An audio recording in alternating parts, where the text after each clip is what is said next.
Ha ha! You can tell it's been a couple of weeks. Hey, we're back. I'm messing with buttons again here and feel lost at the helm here. But after a few weeks off, we're back. Thanks for tuning in, everybody. FishWithJD TV. And this is probably, I would say, one of the most important episodes we've ever done because we're going to talk about a looming ecological disaster of epic proportions. I mean, it's insane. How this could even, I don't even know why we're talking about this. This shouldn't even be a possibility, and yet here we are. So if you haven't heard, it's all about the Pebble Mine in Bristol Bay, Alaska, Southwest Alaska, a place near and dear to my heart, of course, for all the years I've been guiding out there. And Bristol Bay is arguably the world's largest, the world's richest wild salmon factory anywhere. I mean, it's the last real outpost of wild salmon. And it's an area that supports 15,000 plus jobs from commercial fishing, lodges, outfitters, guides, tourism, all this kind of stuff. So it's a huge area with amazing, amazing resources. And they want to put North America's largest open pit mine right smack dab in the middle of it. And I don't even know how this could even get this far because it's such a just off the rails idea. And so let me give you a little idea of where we're talking about here, just for those of you who aren't familiar with Alaska. So you see down here in the southwestern corner where it says Pebble, we're I think about 400 miles southwest of Anchorage right there. And it's in, like I say, just this area of incredible natural resources. Now let's zoom in a little bit here. And for those of you who have fished up there or dreamed of fishing up there, you start seeing some of the names of these rivers, the Queechak, the Nushagak, the Mulchatna. And then you have Tulare Creek and all these other ones that drain into Lake Iliamna. You've got the Togiak River just to the west there. And this is incredible that it's unfathomable to me that you would be able to even come close to putting something this just gargantuan in this incredible piece of the world. I mean, this is what's at stake right here. Billions and billions of sockeye. That's the main economic resource that is the sockeye fishery. But again, that's from the commercial end. You have tons of sport fishing there too. So let me give you a little background on the Pebble Mine. And it's insane when you start listening to what they want to do. Okay, so again, pristine wilderness. I mean, there's not much of that left on planet Earth, right? So this would be the world's largest open pit mine, or not the world's, North America's largest open pit mine. And it would require to hold a debris dam to hold all that toxic goo back from flowing into all those areas, into those drainages, those pristine waterways. A 700-foot tall dam. That's several miles wide. What could go wrong, right? I mean, you put 700 feet by several miles worth of toxic goo behind it and expect nothing to happen. Now, Northern Dynasty, the family company or the head company of this whole deal, it's not even an American company, which is a whole nother story. But anyway, they say, "Oh no, don't worry about it. We got this." So, I have a tough time believing that because we're talking about potentially, let me see the numbers, 2.5 to 10 million tons of mine waste hanging out behind that 700-foot tall dam. And also it's in a seismic area. So what if an earthquake hits? I mean, that's a thing. So anyway, Northern Dynasty says, no, we got this. We got the design. And so I refer you to Mount Polley in British Columbia in 2014. Northern Dynasty used the same engineers and designs for this. And look what happened to Mount Polley mine back in 2014.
So anyway, you get the idea there. That dam breached and released something like 10 million. Let's see, 10 million gallons of toxic goo down into the lower drainages that eventually get to the Fraser River there in BC.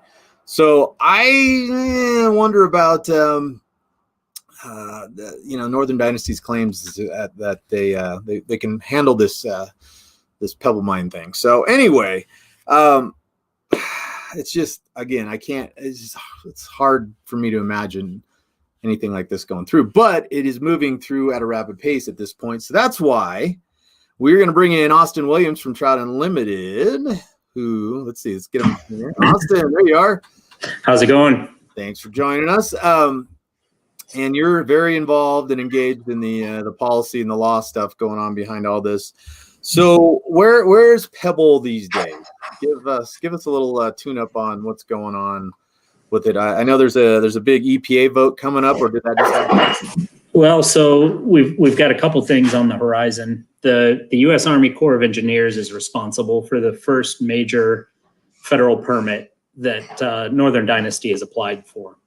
The Corps of Engineers released what's called a final EIS, the Final Environmental Impact Statement, just last Friday. That normally would catalog all the parade of horrors that is, potentially going to happen here. As you mentioned, the tailings dam design for the proposed Pebble Mine is, as the Corps' own NEPA contractor says, very similar to the design that was used at Mount Poly that catastrophically failed just a handful of years ago. The Corps does note that, it's uncertain whether the design is going to work in Bristol Bay, which, is just mind-boggling to me. You have, in this document, you have documented about 200 miles of salmon stream that's going to be impacted by mine waste and by fill material, by dredging activities. You have 4,500 acres of wetlands that are going to be destroyed. And to put this into perspective, these are the areas that are most important to salmon rearing, to the juvenile fish that are, growing up in these rivers before going out to the ocean. It's just amazing. So we have that document that came out on Friday. Oh, am I back on there? There you go. You froze. Yeah, you're all right. So we have about a 30-day to 60-day window starting last Friday, where the Army Corps of Engineers is supposed to be considering all the documented material that's in the EIS, the comments that have gone into this process,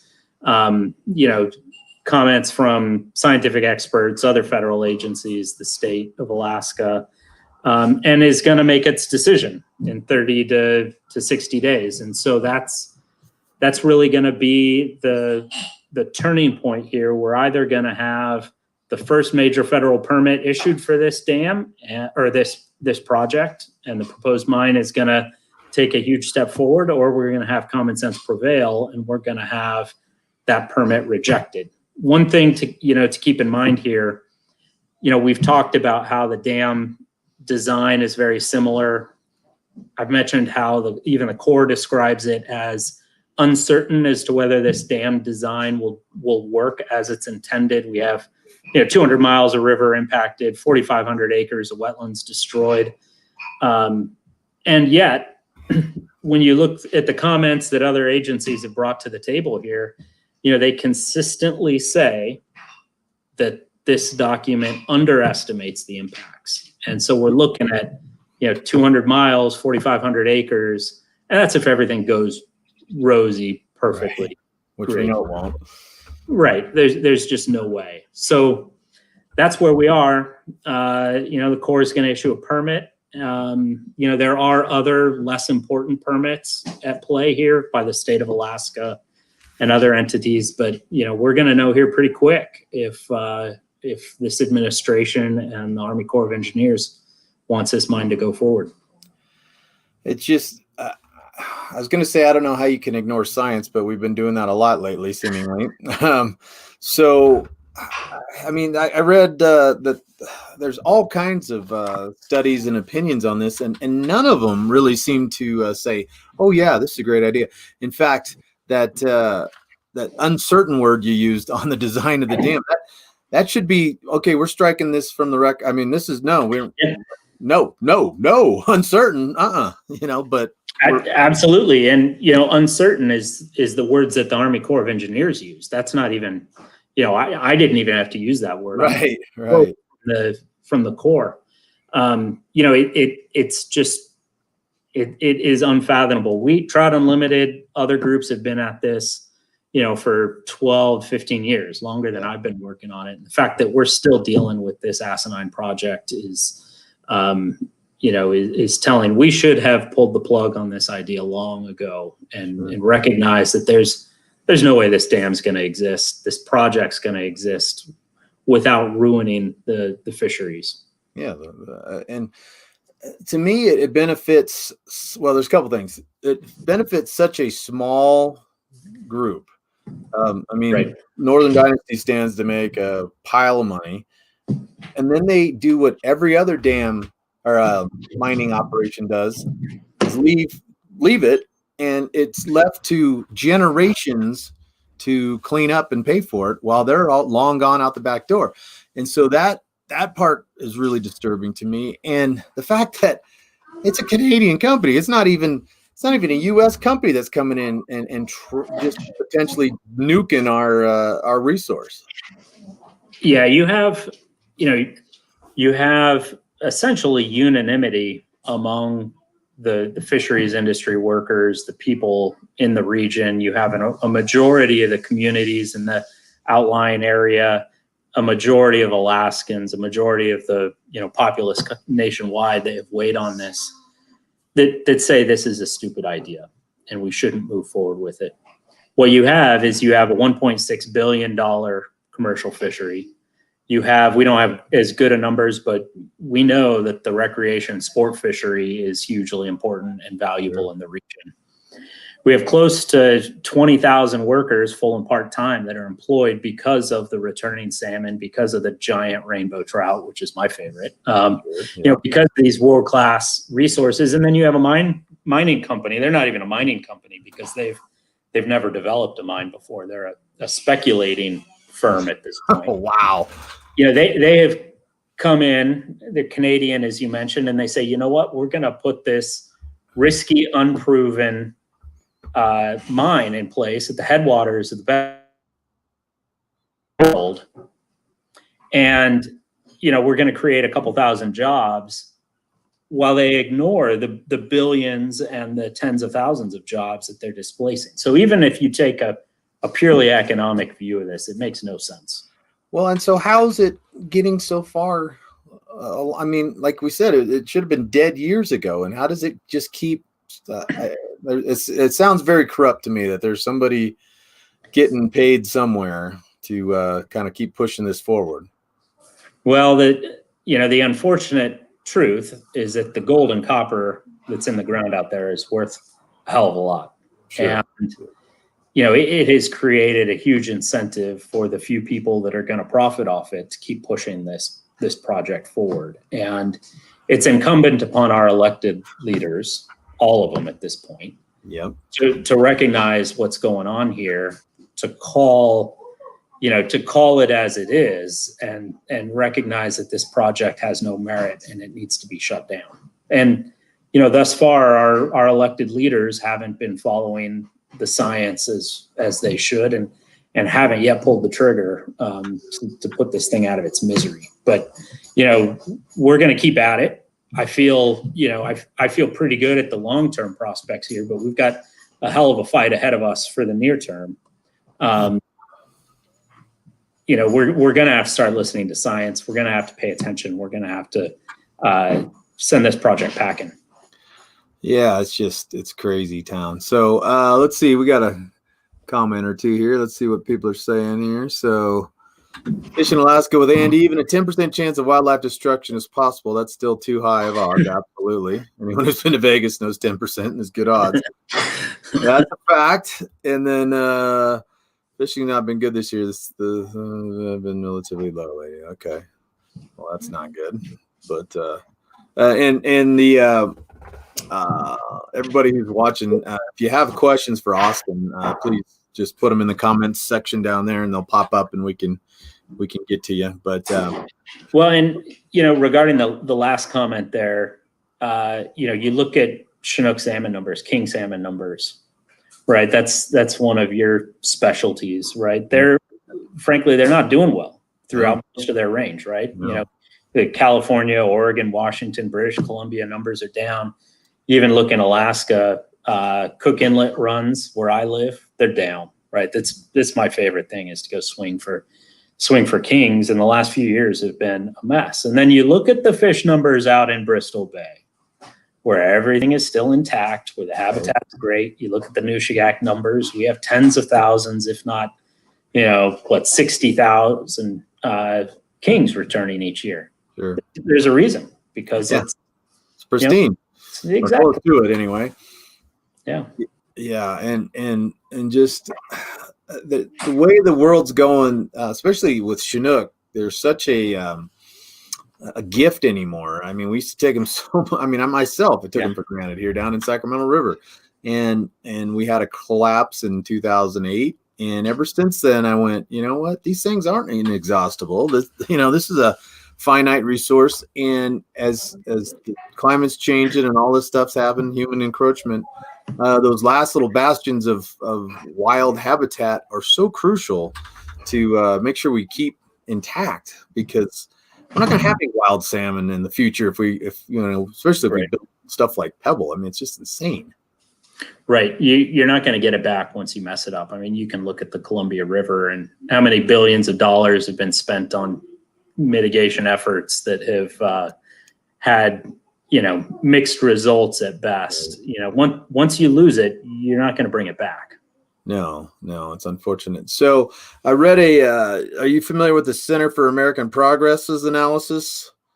I'm familiar with some of their work, yes. Yeah, I was just kind of looking online, and they were yet another group that they did, their conclusion on Pebble back in 2013 was it poses great risks to the area's environment and salmon economy. It's like, how right? How do we just keep ignoring it? I just don't get it. Right. So, we had the EPA back about that time, conclude that this, that mining on this scale in Bristol Bay is going to cause unacceptable adverse effects. Right. And the EPA basically, was very seriously, on the doorstep of shutting this not this particular project, but mining. And we had the Trump administration come into office, and as recently as 2018, took a look at this same issue. And we had this EPA say, you know what, this is, the impacts here are real. The salmon resource out in Bristol Bay is world class. Any mining operation needs to meet a high bar, and we're going to keep these protections in place. Yeah. And then so that's just a year and a half ago, 2 years ago. Right. We're not talking that long ago. This is during Trump's presidency. Mm-hmm. And then you had, the EPA abruptly reverse course for who knows what reason. This is actually an issue that Trout Unlimited is litigating. We just today filed our last brief in an appeal at the Ninth Circuit. We have a hearing on this case here in just a couple weeks, August 12th. Mm-hmm. So this is one of those things where we're gonna, we're pushing on every avenue we can, right? We are doing everything within our power to hold the EPA accountable, to recognizing the science. We're gonna, we're in the process of reviewing the Corps EIS that came out just last week, and quite frankly, there are already, just in our initial review, some huge flaws. I've gone through some of the gory details about what it does document, but there's, it misses a lot of key issues just flatly. And so we're going to do everything we can to hold the Corps accountable if it grants this permit. We're going to, there's a reason why 60% of Alaskans think this is a bad idea. And, I live in a resource extraction state up here. Yeah, absolutely. We like oil, we like mining, we like timber, we like all these things. But, you've got Alaskans for the first time that I know of saying, wait a minute, this is ridiculous. We got to stop this thing. What's the governor saying? The governor, when he was running for election, he's in his first term. He took we need to wait and see what the science says. And if there's harm to the fishery, then, we can't have that. That's what he said when he was campaigning. Yeah. It's important to note since then, he has appointed someone who used to be on the Pebble Partnership payroll. Oh, no. He's a commissioner of DEC. He has submitted letters basically encouraging the Army Corps of Engineers to speed up its permit review process. Jeez. It intervened, the state of Alaska intervened in the litigation that I measured against us. It's the actions that our governor has taken have been clear that, he's doing what he can behind the scenes to support this project. And again, I don't see the benefit. I don't understand why the feds would be that into it. Again, it benefits. I mean, just on a basic level, wouldn't you just look at what benefits the most people, and having the wild fishery there for those, 15 to 20,000 people have jobs that depend on it, as opposed to a few thousand jobs for the, I don't understand that. And then I think about, I'm sure you've seen the video. I haven't seen it in a while. There was an ad a few years ago that had this native gal, and she says, well, I'll show you how far it is from the Pebble site to the bay. It's so far, this couldn't possibly. And she hikes, and I'm thinking, if you can hike there, it's way too close. And it just, God, just crazy. Yeah, I mean, you're not going to hike that distance, and we all know that water flows downhill, right? This project's going to produce something like 6 times the amount of wastewater as any other mine in Alaska. And we have some big mines up here, but they're building it.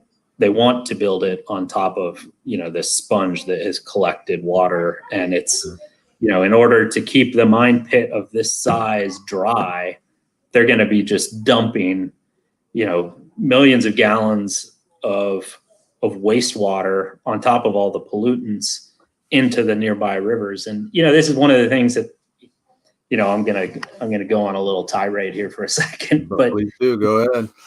You look at the Corps of Engineers EIS, and they're supposed to account for all of the impact. Mm-hmm. And am I blinking out? At any rate, right.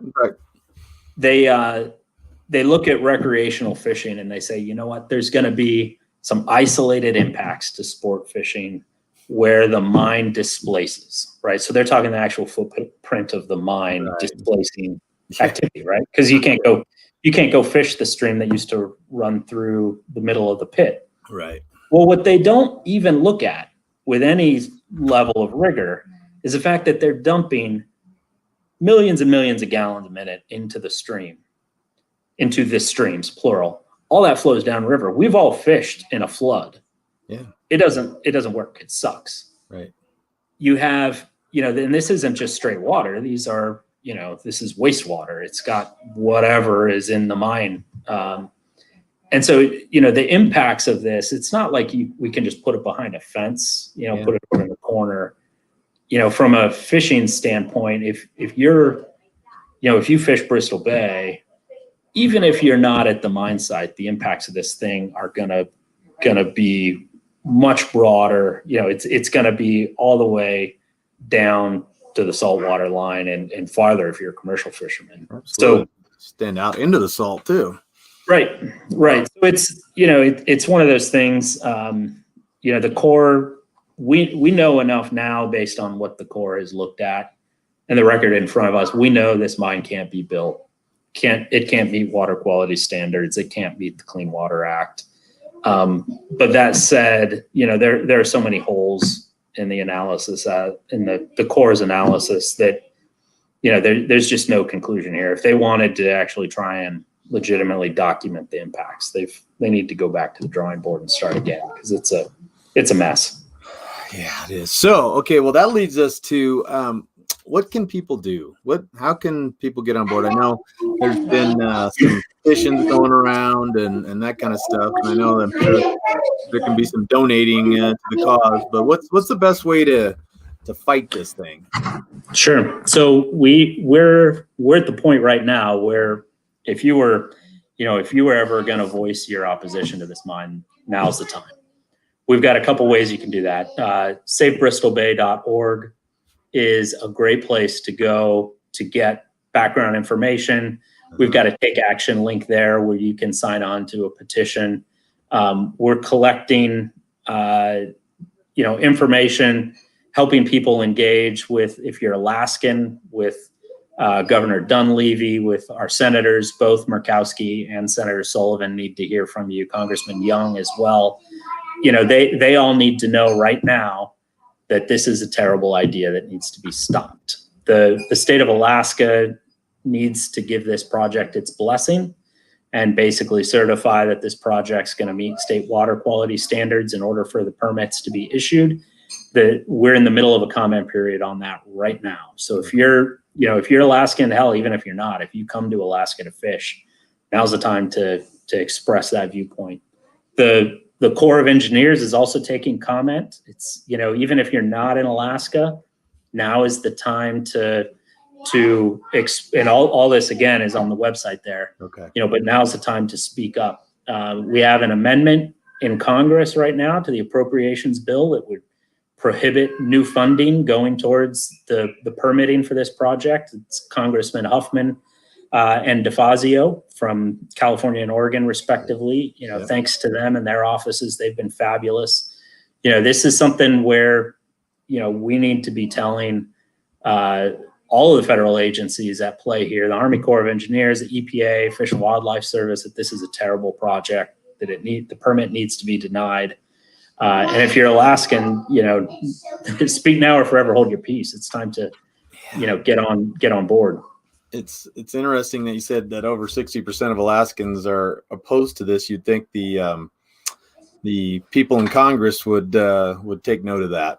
Your constituents, over half of them are against this, but it sounds like the work is never done. So if you go to SaveBristolBay.org, there's a couple, like you say, action buttons, right, where you can click on stuff. And then, because people, let's face it, people are busy these days. It's hard to, nobody wants to sit down and write a letter anymore. But if it's a quick petition or something that you can, you get probably a lot more engagement with that kind of stuff, I'm guessing.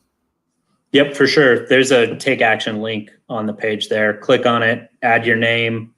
You'll be put on the list. It'll automatically shoot an email out. If you have time, we lost you there for a second. If you have time, say it again. Yeah, so if you have time, you can customize the message. You can modify it. It's just a template, and we're not putting words in your mouth. So say how you feel. Right. But it's all right there. It's easy to do. Should just take a second. If you want to take it to the next level, write a personalized letter. Call your member of Congress. I believe all that. I'll double check. I believe contact information is on the Save Bristol Bay website as well. And then of course, keeping up this effort isn't cheap. So there's, donations are always appreciated. We're gonna keep this up, but it is an undertaking, and we're, appreciative of support. Sure. Yeah. So that's SaveBristolBay.org. And then there's some other stuff. You work for TU, Trout Unlimited. Yep. So you want to look at some of the other stuff that they're doing. What do you guys got going? I know there's lots of stuff cooking, but any bullet point items? Oh man, frankly, organization wide. So we've got chapters all over the country. But frankly, Pebble Mine is issue number one. Absolutely. Talk to our supporters anywhere in the country, and they're going to pretty quickly bring it up. But we've got important work going all over. We've got other projects in Alaska. We have restoration work in the lower 48. If you fish in the West, the odds are very good that TU or one of our chapters, some of our staff have had a personal hands-on impact on your fishery, whether it's through securing water rights to make sure that there are, good clean water flowing in your river, doing restoration work. We work with, we actually, one of the cool projects that we're trying to get off the ground in Alaska, we work with a mining company of all things to do reclamation of abandoned mines. That work is important, right? We've got a ton of old abandoned mines in Alaska. We've got some in the lower 48. Those are the types of projects that TU, through our local chapters and our staff, are really engaged in. I should also mention the Great American Outdoors Act just passed both chambers of Congress. I think the president's going to sign his name on the dotted line. That's going to go through. That's, I forget the exact numbers, but I mean, we're talking many, many millions of dollars that's going to go to public lands, to restoration efforts, to, fixing blown culverts, blocking salmon migration. Yeah, great. Yeah. So those are, just off the top of my head, I apologize to my Eastern colleagues because I'm sure I forgot some of that. That's all right. So on the, there's a couple things I was thinking about with Pebble now that what is it, like a 20 square mile area that they're, the site is on, and it's state land, right? It's public land. It is state land. It's so there's a couple things to understand about this. So the mine, the deposit itself, right? So the mineral ore in the ground is huge, right? Yeah. And it's on state land. The proposal that Northern Dynasty, the Pebble Partnership, put forward, it's up for permit now, is just to access 1/8 of that deposit. Wow. And so we're talking about, we've been listing, these impacts that, in my opinion, are inevitable over time. But that's just to access 1/8 of the deposit. And we know how mining companies work and how the investors that would get behind a project with like this would work, right? Yep. They're going to build a pit, create a power station, put the road network in, put all the other infrastructure, process 1/8 of the ore, and then say, what, good job, guys. We're good and we're out. Yeah. That's just, there's no way that's going to happen. So you're right. It's on state land. It's federal permits are required because of the water issues, among other things. But the state has a lot of control over this project because it is on state of Alaska land. Another thing I read somewhere was the CEO of Pebble stands to make like a $12 million bonus or something if can get this thing going forward. Yeah. So he's got a clause in his contract that gives him quite the bonus. And my recollection is it's 12 million, like you stated, but he's got another little short while before that decision needs to come out, and he gets a healthy payday. I don't have any clause like that in my employment. No, me neither. And then what was I? That reminded me of I lost my train of thought there. Anyway, so that's interesting. That you can see where his motivation. Right. Oh, I know. I was going to say didn't the previous CEO of Northern Dynasty admit publicly that this could be a bad idea? I don't think the prior CEO did, because he's still on their payroll. But there have been 5 other major investors in this project. Big mining companies, all of them over the years recognize that this mine is a terrible idea, that the people don't want it, that the technology doesn't exist to do it safely, right, that it's just not going to turn a profit because of the risks associated with it. All 5 of those major investors have walked away. Have washed their hands of it. Some of those investors walked away just totally abandoning, not even like cashing out and taking. Just said, I'm out. They just said, I'm out. And so every single investor that has looked at this project sincerely has walked away. So what we have left is we have Northern Dynasty, Canadian company. They've never built a mine, never operated a mine. They don't have the capital to build the mine. They're basically a speculator at this point. They're trying to get the permits. They keep having to issue new shares because they can't generate capital. They can't convince anyone, to invest in the project. And so it's, if you look at their financial statements, their disclosures, there's a big warning across the top, this company, might not be able to continue as a growing concern. They've willing. Yeah, they've lost hundreds of millions of dollars over the years. Wow. It's there's a reason why the big players in the mining world have walked away. The jewelers, several prominent jewelers have said we're not going to purchase any minerals from this mine. You have investment firms, not even mining companies, just investment firms saying, yeah, we're not going to encourage our investors, our clients, to buy Northern Dynasty stock anymore. The day the EIS came out, Northern Dynasty's share price plummeted. But there is a $12 million bonus in store. And he even gets part of that bonus, even if the permit is ultimately overturned. Wow. Afterwards. I want that gig. Yeah. So Northern Dynasty, in two words, I was going to say in a word, is a bit of a shit show. Sounds like right now. I mean, they don't know how to do a mine. They don't have any money to build a mine. So if the permits and everything goes through, I mean, is there? It sounds to me like there'd be sort of a long odds for them to even get this thing going. Well, they would have to find a new investor. I mean, that's.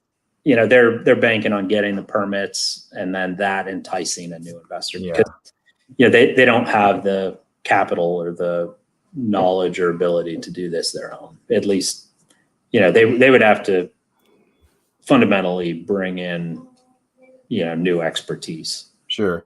And I guess it's a little more attractive if you have permits in hand saying, Exactly. The one thing that I think about, all these mining shows, the Alaskan Gold Rush or whatever they are, these, shows on Discovery or whatever. These are little small, family operations. And you look at the trail of destruction that they leave. And you think about something this massive. I mean, it's just, you can't even fathom how. I mean, it's like an atomic bomb dropping or something. I mean, it's going to take perpetual remediation forever, right? Yeah. Even if everything goes right, you're going to have a massive tailings facility that forever is going to require care and feeding. I mean, and guess what? That's it's going to be on the public because the miners will be long gone. Yeah, I mean, any company will be long gone over a long enough period of time, and that's if everything goes well, right? If everything goes according to plan. You have, this back to the. You have this dam design for the tailing facility, very similar to another mine dam that failed. Yeah, only bigger. Right. You have in a seismic area, as you pointed out. Yeah. You also have, one of the things going back just a few years, Northern Dynasty, its CEO was adamant, we're going to have an independent review of the dam facility, right? This was a promise made multiple times, in several different formats. We can pull up video of the guy saying this.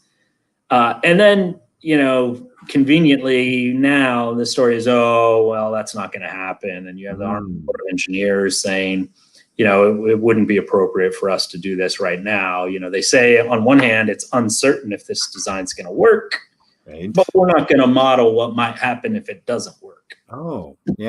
And right. So it's, things like that. It's just, this project is rife with, just not. There's a lot of holes. There's a lot of holes. Sounds like, and that's actually encouraging to me because I didn't, until I talked to you, I didn't know that there was so much behind the scenes kind of a cluster fugazi going on with all of this. So that's, I mean, am I wrong in thinking that that's actually a good thing, that there's there's a lot of sort of issues with this whole project? Well, so I'm an attorney, and we have a team of attorneys that are working on this matter right now, and I should give a shout out to the fine folks at Shepherd Mullen that are representing to you on these issues. Mm-hmm. We're going to be taking a hard look at this EIS, and if a permit gets issued, we are already finding, just within the first few days of looking through this document, some glaring holes, some of which I brought up here. But we're going to be putting the screws to this project if a permit comes on, and things like this, glaring omissions, outrageous statements that aren't supported by the fact. Those things are what create a stronger lawsuit. Sure. So, that helps your cause in the big picture. Yeah, we're still shooting for this project for common sense to prevail, and this project to move forward on its own. But Plan B is in the works. Both barrels ablazing. All right, let's see. We got a few more comments here. Oh, we got our buddy with Billy again. So look at the keen eye, how delicate it is. King run and low silver runs. Imagine Pebble. It could wipe out the salmon run to no return. Yeah, exactly. Yep. Exactly. Okay, Travis says, yeah, that is off the subject, Travis. Have I tried fucking good restaurant in Auburn? Actually, very many times, and it is very good. So I fucking recommend it. That's funny. Auburn's where I grew up, and it's a little conservative type of town, and some folks were not too thrilled with that name. I think it's hilarious. I mean, come on, if you can't laugh, I mean, come on. Anyway, let's see what else we got here. Oh, Andy again. Hit the nail on the head. Thank you both. Yep. Well, to you and these guys in Austin are doing the heavy lifting. I'm just kind of the messenger here, but hopefully, again, everybody, if you missed it, if you have any inkling at all to jump in on this and help, go to savebristolbay.org, and there's some links in there where it's super easy. Just click on it, and you can send messages to the right people. You can customize them, as Austin was saying, and or use the blank one. But as I've found, I'm the vice president of the North Cal Guides, the Sportsman Association here in California, and what I have found through that experience is the only way you get things done is just a collection of voices all saying the same thing, because ultimately politicians want to get reelected so they can do all their shady things that they do, and okay, they're not all shady. Well, maybe, I don't know, but you can't have the purpose of being a politician without getting reelected. So if they hear from you, and so few people actually chime in on stuff. If everybody who really had a say in this chimed in, it would totally blow their minds, because they're only hearing from a handful of us right now, and I understand that people, fishermen are typically pretty apathetic. I mean, myself included. Sometimes like, oh yeah, I'll get to that, and then you never do. And I should sign that, or I should write a letter, and with that. SaveBristolBay.org. It's pretty easy. Just go in there and click a couple buttons, and you're good. Let's see. Jack Johnson, probably not the singer, I'm assuming. If so, that's cool. Historic mining in California Central Valley is largely the reason for stripers and sturgeon not safe to eat anymore. Yeah, on Lake Shasta there, we have the God, I've got Pebble Mine on my brain. Iron. What is it? It's up there at Lake Keswick, some iron mine, and every once in a while it dumps a bunch of, it's been defunct for 100 years or whatever, and every once in a while it dumps a bunch of effluent in the Sacramento River and kills everything. So yeah, it's and then all the gold mining here in in California. There's so much mercury and stuff and everything. All that quicksilver they use to separate the gold is still, it's amazing to me. Going back to, 1840s, we still have all that toxic mercury still in all our rivers. It's amazing. So, yeah, well, and once once you get it in there, once this sort of development takes hold, it's going to forever change the area. You're not going to, you can't put the genie back in the bottle. Right. And it's, I think one of the things that offends me the most is it's kind of like what they did with the, the redwoods here in California, logged them down to the river's edge and then just blew out, hey, we're cool. We got our, and now still 100 years later, a lot of those rivers haven't recovered. And those people who made that money are long dead, and yeah.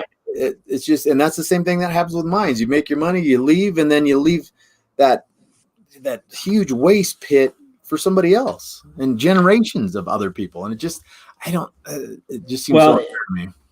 Yeah. And you would hope that as a society, after that history repeating itself so many times over and over elsewhere, that we would have gotten the hint by now, right? I mean, yeah. We've seen that story play out. We know it doesn't work well for the fish. We know that the taxpayer picks up the tab at the end of the day. And we know already that, that tab is going to have to be repaid continually forever with this mine to care for the waste and, to clean up whatever that means at the end of this mess.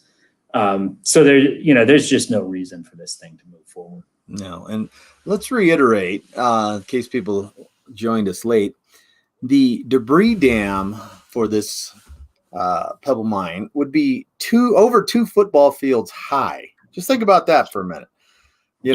Stand 2 football fields on end and then several miles wide, and think how much just toxic effluenty toxic soup is going to be back there. And there's no way you can contain that. There's just no way.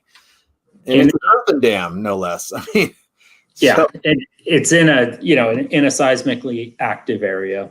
Yeah. It's using a design that the government contractors charged with looking at this characterized as very similar to the Mount Poly mine, which was just a train wreck a handful of years ago. And you had some great clips at the beginning, great as in devastating, right? At the beginning of this, and you have recognition that this dam design is uncertain to work. I mean, what more do you need at this point? It should be end of story, shouldn't it? It absolutely should be, and that's and that's along with 200 miles of salmon stream. I mean, how we don't have extra of that lying around. No, we sure don't. And wow, it's one of those things. Well, you've actually you've brightened my spirits a little bit just by pointing out all the holes with their program here. So not that ever, I mean, Well, I mean, here's the sobering piece is that, Northern Dynasty isn't going away. Their CEO alone has 12 million reasons not to. Yeah. They've been spending, my internet's bucking me off here periodically. They've been spending lobbying Congress and this administration at an obscene rate. We have this relatively small speculating company from Canada that's registering as one of the top lobbying spenders in our country. Wow. Right. Wow. Right. You've got, we have a handful of individuals that stand to gain immensely from this project. Right. If we don't, as fishermen, as anglers, as hunters, if we don't stand up and make our voice heard here, this thing's just going to keep on trucking through, and it's going to get, they're going to be digging a hole in the ground here before we know it. So, we're going to fight tooth and nail on this thing every way we can, but we're not going to get anywhere unless, people stand up and say, we're sick of this. make their voices heard, and our elected officials need to hear it, because ultimately, the science is clear. This thing's a bad idea. Prior investors have uniformly recognized it's a bad investment, but unless we put the screws on our elected officials and make sure that they understand that they have an opportunity to do the right thing here, if they have a little courage, they're not going to act, and this thing's going to get built. So now's the time. People need to step up and make their voices heard. Sure. And again, we'll throw this up one more time. Go to savebristolbay.org and hit the action buttons, and that will give you some recourse there to go and make your voice heard, which is very important, like we've been saying. So, well, this has been extremely informative. Anything else we need to cover about this? It sounds like the next big item's the EPA vote coming up. Is that right? Well, yeah. So we have, go to Save Bristol Bay. We've got a couple comment periods right now that you need to weigh in on. There's it's easy on the website. We have, so the EIS was issued last Friday. We have 30, the Corps of Engineers is going to issue its decision on this permit as soon as 30 days from last Friday. Wow. We've got about a month from now, we can start expecting a decision on this thing. So, now's the time, make your voice heard. Yeah, sure. Okay, we got another comment here from Julie Jewell. Other than fish, what other life would be affected by the Pebble Mine? People, bears, caribou, seals, whales, insects, ducks, geese? I think the answer is yes. Yeah, all of the above. So, we have spent some time looking at the bear impacts. So, the Katmai bears, the bear viewing is an incredibly popular and valuable activity. You have a seal in Lake Iliamna that's found nowhere else in the world. Oh, wow. You have a beluga whale that's in Cook Inlet that's threatened, that will certainly be impacted. You have, and then you have all the other, I want to say common, because out in rural Alaska where this mine is, they are common. You've got caribou that are important. Hunting, subsistence resource. You got moose, you have wolves, you have, all of the, big wildlife and frankly little wildlife that you'd expect in Southwest Alaska. And, the salmon are obvious. We have rainbow trout. Frankly, the salmon get a lot of press, but us sport anglers need to pay attention to the rainbow trout too. This is, you're not going to find rainbow fishing like you have in Bristol Bay anywhere else. It's spectacular. So this is not something that's, going to stay in the rivers. It's going to impact the wildlife for sure. Sure. And you have the Mulchatna drainage there, which has the Mulchatna herd of caribou, I think is one of the largest in the state, if not the largest. So that's a big animals. And it's just, God, again, it's hard to get around and get your mind around how this could ever even get off the ground. But don't sleep on it, people, because sinister things are afoot here. And I'm glad there's people like Austin out there trying to fight for us here, because this stuff would just get railroaded right through without all you guys at TU and everybody else fighting the good fight. So we appreciate you, everything you're doing. And hopefully everybody will go here. We'll give it to you one more time because it's so important. Say bristolbay.org. Go on there and click links. Oh, we're getting more comments here. Hang on. Andy, our buddy, translated to the Great Land. There we go. Got that right. Let's see. Thank you for fighting. Yep, you got it. That's James. Absolutely. My sentiments exactly. Oh, here we go. Boy, they're pouring in now. What else we got? Jack's coming back. Probably voted out and Biden will stop this. What say you on that? Well, first of all, nobody expected Trump to win the first time, so I'm not going to even speculate on what happens this go around. But I would assume that there's probably some truth. I don't know if Biden will stop it, but I would think he would swing a little more towards protecting the environment. And Trump has not shown a whole lot of, shall we say, great interest in protecting wild things. Well, I think, your initial response on this is the way I'm thinking, and that's that, no one thought the last election was going to go the way it went. So Right. I'm not, I for one am not excited about, a strategy that relies on the election. I think we need to take advantage of the tools we have now. Sure. And we don't know what the politics is going to look like in the future. It could change, but we do know that we have an opportunity over the next now 3.5 weeks, to affect the course of this thing. Yeah. So, yeah. we might get a more favorable political environment, but that's, I don't know that we should be counting on it. Yeah. I mean, it's. I don't think that Trump expected to win.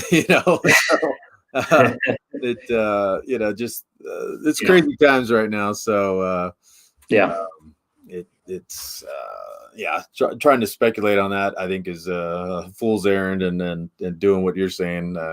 Keep plugging away with the other channels, and hope for a better political climate later. But anyway, all right. Well, Austin, it's been a pleasure having you on. I really appreciate you coming on, especially on short notice. I always do this kind of seat of the pants, who could I have on this week? And so thanks for being a game and coming on, and please stay in touch, and maybe we'll have you on again and see what's going on down the road on this, because hopefully we'll have some good news, and we'll have a celebratory show at some point.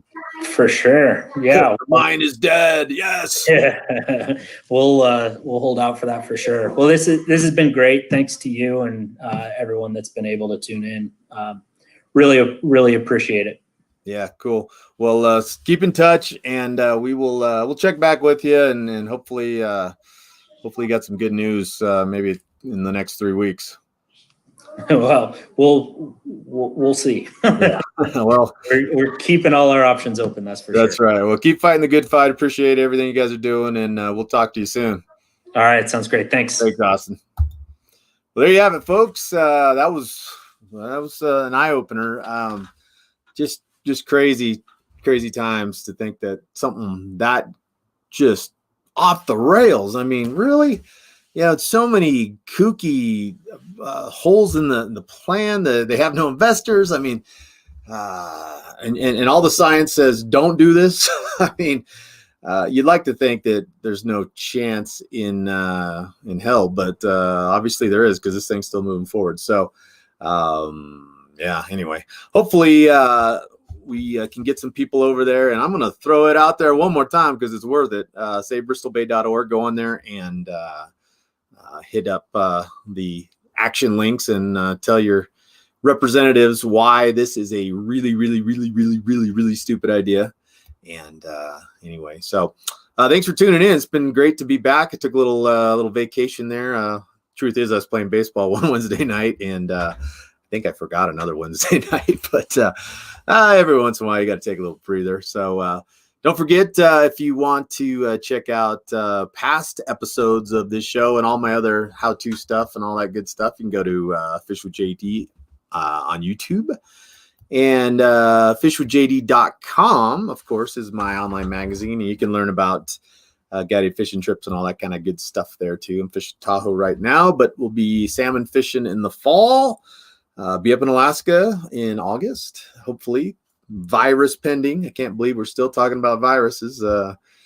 Just never ending. Hopefully you guys are all staying safe out there and doing what you can to stay healthy and keep your family healthy. And what else? I guess that's kind of it for tonight. Go to that SaveBristolBay.org and sign up for put your name on the list to fight this Pebble Mine stuff. And I will be back with you next week, and we will see what's going on.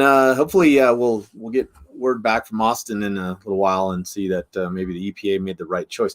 It's interesting that when you look at EPA, Environmental, P, Protection Agency. It's like this is what you're supposed to be protecting right here. EPA, that, not mines, right?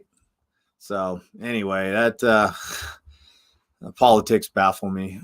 So I'm just going to go to bed now and go fishing tomorrow. And that's kind of what I do. So anyway, thanks for tuning in. It was great to have you guys. Great to be back. And pretty sure I'll be back next week, unless I forget or have a baseball game. So anyway, thanks for tuning in. We will catch you possibly next week. See ya.